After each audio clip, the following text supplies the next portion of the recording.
विद्यार्थी मित्रांनो, आज आपण इयत्ता 6वी मॅथमॅटिक्स पाहणार आहोत। त्यामध्ये दुसरा जो चॅप्टर आहे लाईन्स अँड अँगल्स, रेषा आणि कोन, त्यामधील पुढचा पॉइंट जो आहे तो पाहणार आहोत।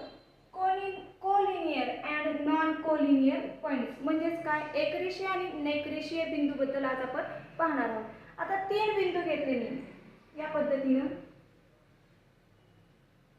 या तीन बिंदू मधून एक आणि एकच रेषा जाते। बघा, या तीन बिंदू मधून एक आणि एकच रेषा जाते।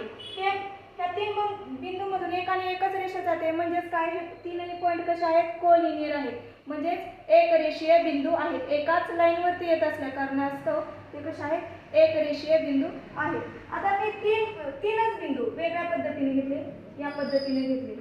ज्यावेळेस ह्या तीन बिंदूचा तुम्ही विचार कराल त्यावेळेस काय होणार आहे, या तीन बिंदूंमध्ये कोणत्याही दोन बिंदूंमधून एक आणि एक रेषा जाईल। एक बिंदू काय होणार आहे, शिल्लकच राहणार आहे। कोणतेही घेतलं, असे जरी घेतले तर एक रेषा जाणार आहे पण दोन बिंदू येणार आहेत। या पद्धतीने जरी घेतले तर दोन बिंदू जाणार आहेत, एक बिंदू शिल्लकच राहणार आहे। आणि असं जरी घेतला तरी दोन बिंदूतूनच रेषा जाईल, एक बिंदू काय होणार आहे, शिल्लकच राहणार आहे।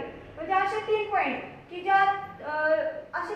ज्या तीनही पॉइंट मधून एक आणि एक रेषा जात नाहीये त्यांना काय म्हटलं जातं, नॉन कोलिनियर पॉइंट्स म्हणजेच काय, नैकरेषीय बिंदू असं म्हटलं जातं। हे पॉइंट कसे आहेत तर नैकरेषीय आहेत, यांना मी नाव देते P, Q आणि R।